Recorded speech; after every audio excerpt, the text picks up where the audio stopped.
Vyema tujiheshimu, huruma tuoneane. A'udhu billahi samil alim minash shaitani rajim. Bismillahir rahmanir rahim. Alhamdulillahi rabbil alamin. Wassalatu wassalamu ala ashrafil anbiya mursalin sayyidina Muhammad wa ala alihi wa sahbihi ajmain. Wapenzi watazamaji wa Africa TV, tunawakaribisha tena katika mfululizo wa vipindi vyetu vinavyokujia hasa katika mwezi huu wa Ramadhani vyenye anwani ya Sawaidil Ikha. Na mwendelezo wetu huu, leo hii tutazungumzia kuhusiana na familia, namna au mchango wa familia katika kuunga udugu. Mchango wa familia katika kuunga udugu. Ndugu zangu watazamaji, tuelewe kwamba Uislamu umekuja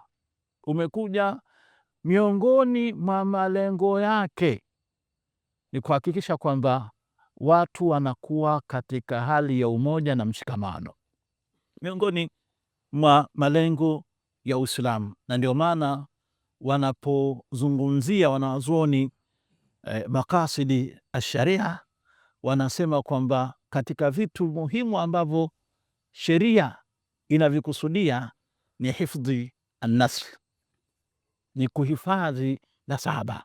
Miongoni mwa vitu ambavyo vinatakikana katika jamii, kwa sheria ya Kiislamu ni kuhakikisha kwamba nasaba za watu zinahifadhiwa. Na ndio maana kuna adhabu kali kwa mtu ambaye anajaribu kuingiza nasaba yake katika eneo ambalo hastahiki kuingiza nasaba yake.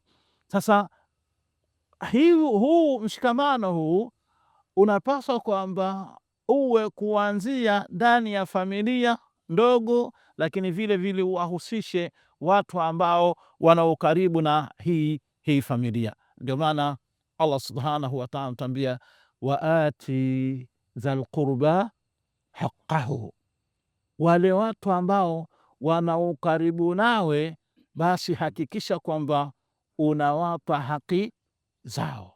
Watu ambao wana ukaribu na wewe hakikisha kwamba unawapa haki zao. Na aya zimekuja kuhusiana na kuwapa watu haki, waati dhal qurba haqqahu faati dhal qurba haqqa, katika muundo tofauti kuhakikisha kwamba hawa watu wanalindiwa haki zao. Kwa hiyo pamoja na kutengeneza familia, mtu anapoanza kutengeneza familia kwa kuoa, bado inataka ndoa, ili iwe ndoa iwahusishe wanafamilia.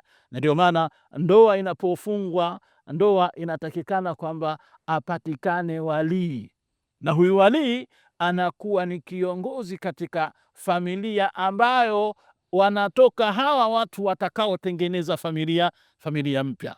Ima atakuwa ni baba, ima atakuwa ni babu, ima atakuwa ni kaka, ima atakuwa ni baba mdogo, ami, na watu wa namna kama hiyo, kwamba kuhakikisha kwamba hili jambo linalofanyika basi linawashirikisha watu hao. Na ndio maana unakuta kwamba hata Bwana Mtume sallallahu alaihi wasallam alipotaka kuchumbia, pamoja na kupewa ishara na anayetaka kumchumbia, bado alikwenda na watu wa familia yake kwenye familia ya huyo ambaye anataka kufanya nini, anataka kumchumbia. Kwa hiyo ndoa haitakikani kwamba iwashirikishe hawa watu wawili tu. Na ndio maana tunasema leo hii katika hali zetu tunazokwenda za kuiga umagharibi, kwamba inafika mahala ambapo kwamba watu sasa anapokuwa anafunga, akishafunga ndoa basi anabaki yeye na mke wake, hana mahusiano tena na jamii. Si utaratibu ambao unatakikana katika Uislamu. Aya maarufu sana inayosomwa kwenye hutuba ya haja, ambayo ni hutuba ya ndoa, ni maneno ya Mwenyezi Mungu Subhanahu wa Ta'ala, anasema a'udhu billahi minash shaitani rajim, bismillahir rahmanir rahim, ya ayyuhan nas ittaqu rabbakum alladhi khalaqakum min nafsin wahida wa khalaqa minha zawjaha wa batha minhuma rijalan kathiran wa nisaa wattaqullaha alladhi tasaaluna bihi wal arhama. Cheni hakikeni kwamba mnakuwa na hali ya kujikinga sana, msije mkatia dosari katika familia. Hili ni jambo ambalo kwamba linalotakikana kuelewa. Lakini Allah subhanahu wa ta'ala, suala la jamaa wa karibu ameliambatanisha na kupwekesha kwake yeye Allah subhanahu wa ta'ala. Waabudu llaha wala tushriku bihi shay'an wabilwalidaini ihsana wabidhil qurba walyatama walmasakin. Kwa hiyo Allah subhanahu wa ta'ala anafungamanisha suala la silatu rahimi pamoja na nini? Pamoja na kukataa asije akashirikishwa yeye subhanahu wa ta'ala. Dawa si kwenda kutafuta au kujiunga na Freemason au nini, lakini anachotakikana kukifanya ni kuwa karibu na kuwaunga ndugu zake. Kwa hiyo ndugu zangu katika imani, tuhakikishe kwamba ukiwa tunajenga familia zetu ndogo ndogo hizi za mke na mume, tuhakikishe kwamba bado tuna familia kubwa ambayo inautuzunguka. Baada ya kuzungumza utangulizi huu, niwashirikishe mashehe zangu hapa waweze kuongezea katika eneo hili.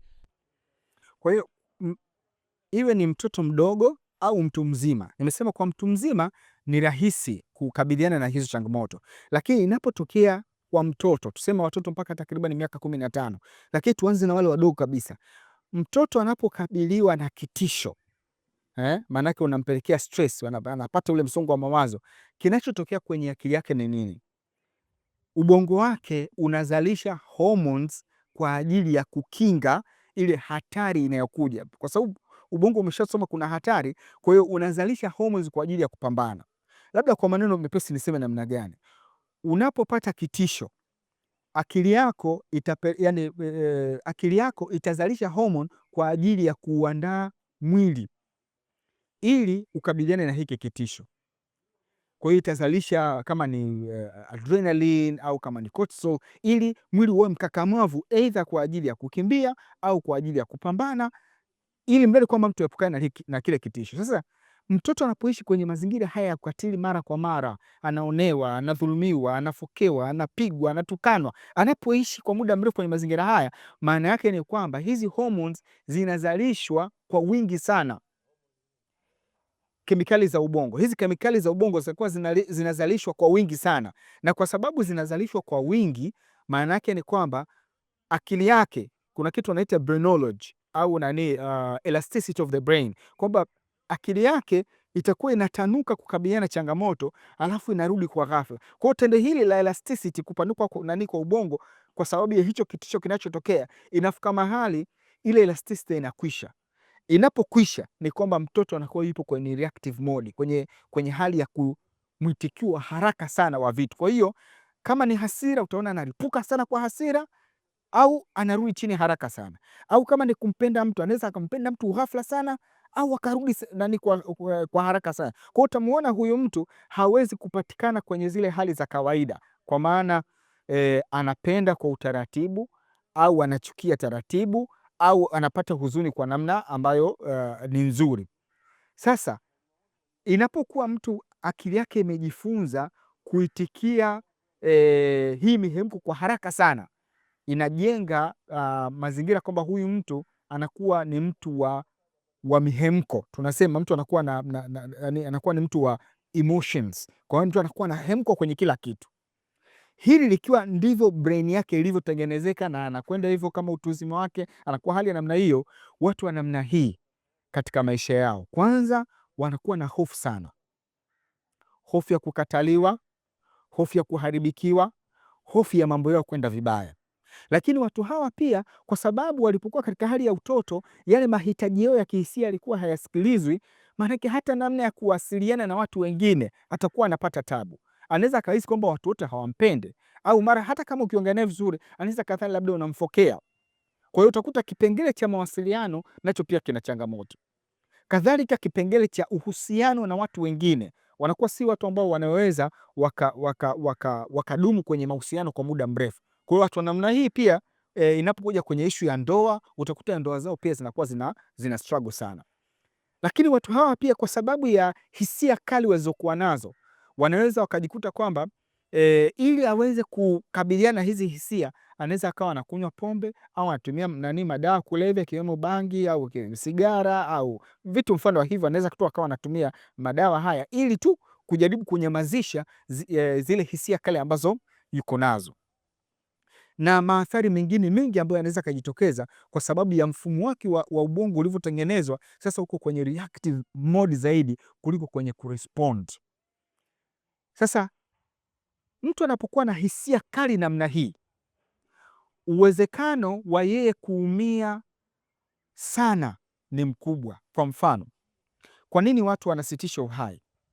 Wengi wao ukiwasikiliza yale mawazo mazito ya kusitisha uhai, atakwambia nina uchungu kupita kiasi, atakwambia kwamba nimeumizwa sana au ninaumia sana, anaweza kuambia kwamba nina huzuni sana, au akamwambia kwamba nina hasira sana, kwa maana imefika mahali uwezo wake yeye wa kuchakata hisia umekuwa ni mgumu sana. Kwa hiyo kinachotokea anapokabiliwa na jambo zito, thamani ya maisha kwake inapungua na anaona kwamba suluhisho ni bora kufa. Na hapo ndio kuona kuna vitu vinaitwa ni gestures au ishara. Kwa mtu anasema natamani nilale nisiamke, au natamani nisafiri kwenda mbali kabisa nisirudi, au natamani nipotee. Kwa maana utakuta anatoa viishara vinavyomaanisha kwamba huyu mtu na kama vile anatamani kuondoka katika huo uso wa dunia. Kwa hiyo ni kwa nini? Kwa sababu namna ya kuhimili zile hisia zake kali imekuwa ni changamoto kubwa sana. Sasa pengine tu nigusie sisi kama wazazi na walezi, nini ambacho tunaweza kufanya kwa ajili ya kuwasaidia watoto wetu, kwa sababu yote haya niliyozungumza yanatuweka kwenye hatari ya watu kupata changamoto za afya ya akili na hatimaye kupata magonjwa ya akili, kwa sababu huku katika maisha ya kawaida changamoto za kimazingira ni nyingi vile vile ambazo zinaweza kuchochea huyu mtoto aliyepishwa kwenye mazingira haya kuja kupata changamoto nyingine kama vile depression au magonjwa ya wasiwasi na magonjwa mengineyo. Moja ya jambo ambalo tunasisitiza sana ni kwamba wazazi wapatikane kwa watoto wao, wapatikane kihisia, lakini pia wapatikane kimwili.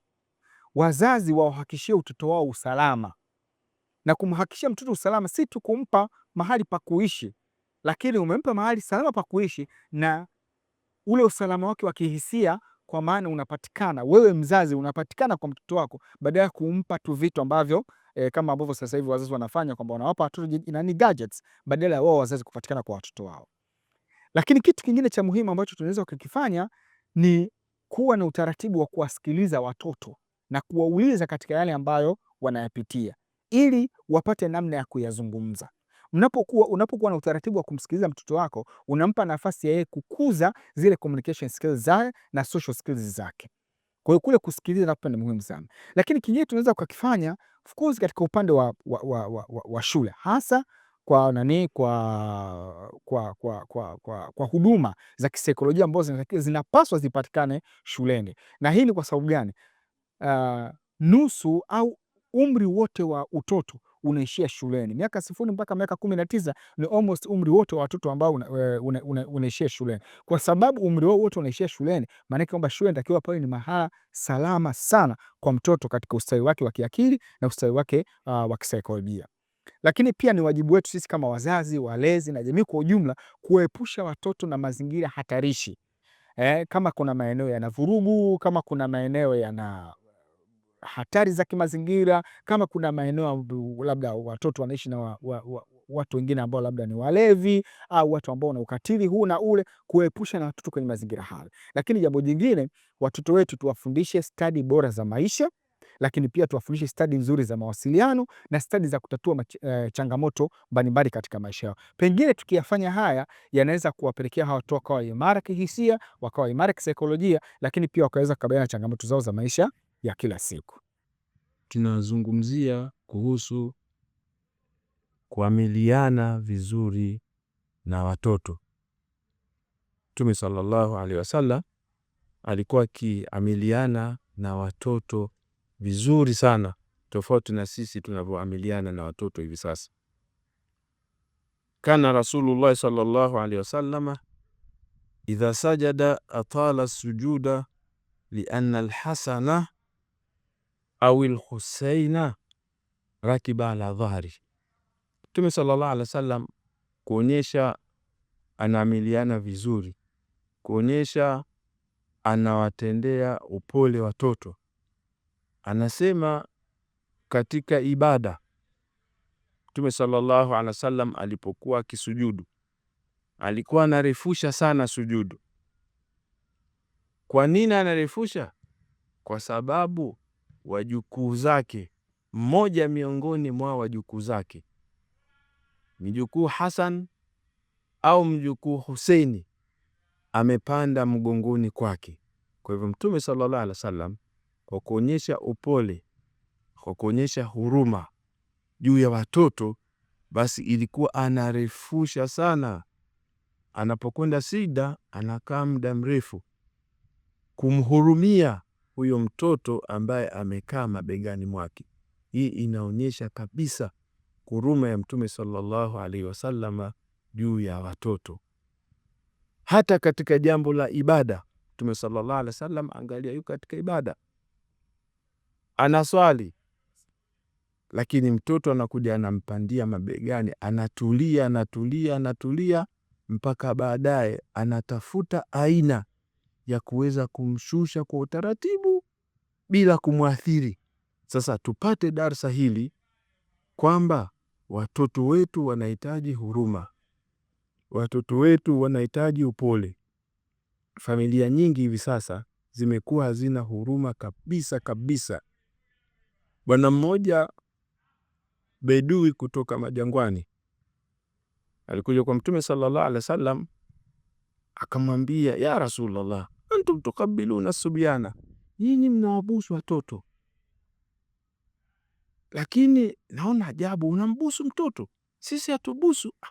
Mtume sallallahu alaihi wasallam akasema, yule ambaye hana huruma juu ya watoto, basi na yeye atakosa kufanyiwa huruma na Allah. Angalia, hawezi kumbusu mtoto. Anaona ajabu, maswahaba, jini mnawabusu watoto zenu kwa nini? Sasa huruma juu ya watoto ni jambo muhimu sana. Leo kwa wakati huu tulionao, yawezekana kabisa baba unarudi nyumbani, mtoto anakuja kupokea ili kukumbatie, wewe unakasirika, umekuja na machafuko yako kwa kazini, unasahau, na mtoto tunakosa mapenzi. Kwa hiyo tuwahurumie watoto, tuwe karibu nao sana. Unafika nyumbani, chukue mtoto, mpakate, mkumbatie, cheka naye. Tunachelewa kurudi makazini kwa shughuli mbalimbali. Yawezekana kabisa mtu wiki nzima mtu anatoka usiku anarudi usiku. Umejaliwa sikio kuwa nyumbani au umerudi mapema, unakuta mtoto bado hajalala. Onyesha mapenzi. Onesha mapenzi kwa mtoto, muhurumie. Muhurumie kwa kumletea zawadi, muhurumie kwa kumkumbatia. Mtoto akilia awe na kimbilio. Yawezekana kabisa kutwa mzima mtoto kaishi na mama unajua machafuko mbali ya kimaisha na nini. Sasa unaporudi webadilisha ile hali, angalau mtoto ajihisi kwamba baba kaja kunikomboa.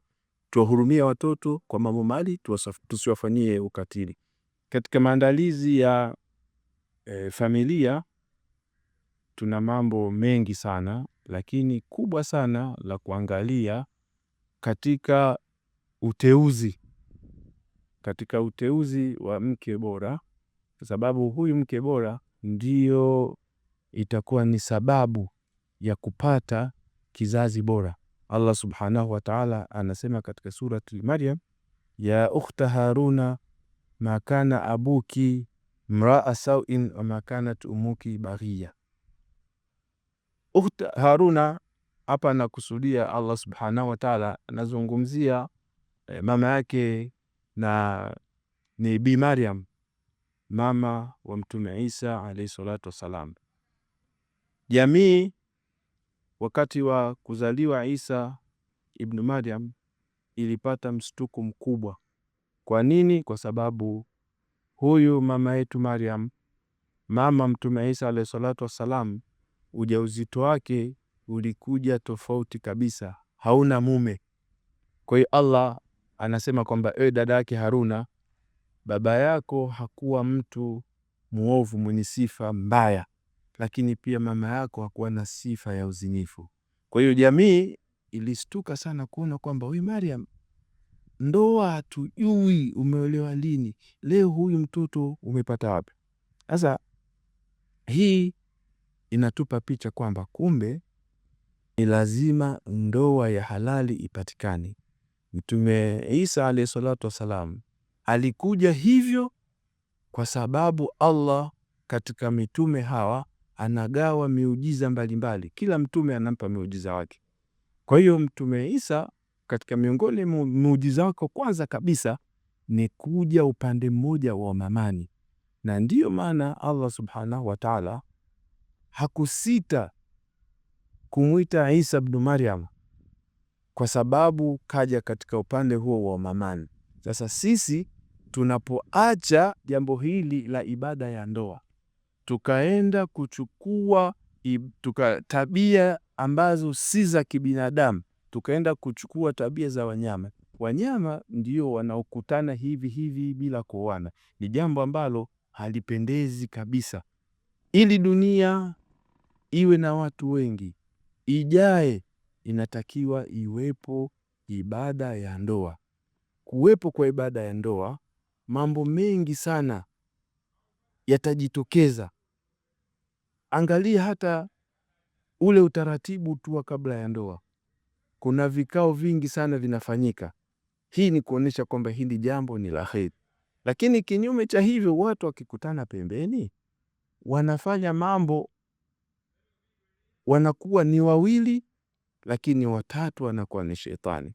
Na jambo likitawaliwa na shetani, hilo jambo linakosa mwelekeo kabisa. Ndoa anakusanyika watu wengi, wanaitwa, mashahidi wanakuwepo, hadhara, wanashuhudia jambo la kheri, lakini unapokwenda kuzini, ambaki salama, nyinyi mnaizini ni wawili tuna shetani. Kwa hivyo kitakachotoka hapo hakitoki vizuri hata kidogo. Na ndio maana unakuta machafuko makubwa hivi sasa katika dunia hii, watu kuacha ibada hii ya ndoa. Watu wanakwenda wanakamatana, baadaye wanazalishana. Wakizalishana, hiki kizazi kitakachotoka kinakuwa hakina nasaba. Kwa hiyo dunia inachafuka. Huyu mtoto ambaye atapatikana nje ya ndoa ana haki mbalimbali anazikosa. Kwanza, haki za ubabani. Sheria haikubali kwamba huyu mtu ana baba. Huyu baba inasemekana kwamba hana. Na kama hana baba, huyu mtoto hata kujinadi mbele ya jamii atashindwa. Akiuliza wewe ni mtoto wa fulani, hana. Kwa hiyo madhara mengine yanayekuja, pia mtoto huyu atakosa haki mbalimbali za mirathi. Mambo mengi yanakosekana kwa ajili ya ukosefu wa ibada ya ndoa. Tujitahidi kutekeleza ibada hii ya ndoa ambayo si ngumu, ili maisha yawe bora na familia zitakazopokana.